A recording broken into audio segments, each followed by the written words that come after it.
This video tells you how to install water chiller for the CO2 laser cutting machine. Firstly, when you get the machine, we already have the machine well installed.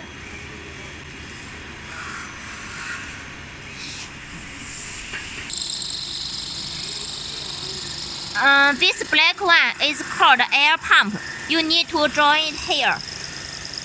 It is used to give air to the laser head. The laser tube is here.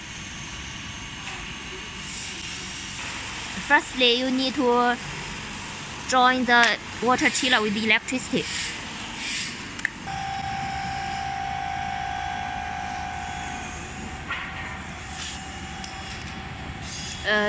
You need to join the water pump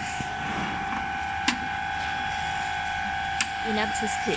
Then open the chiller.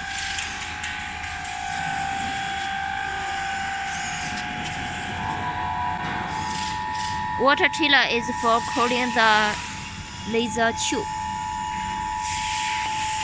XD laser help you choose the most suitable laser machines.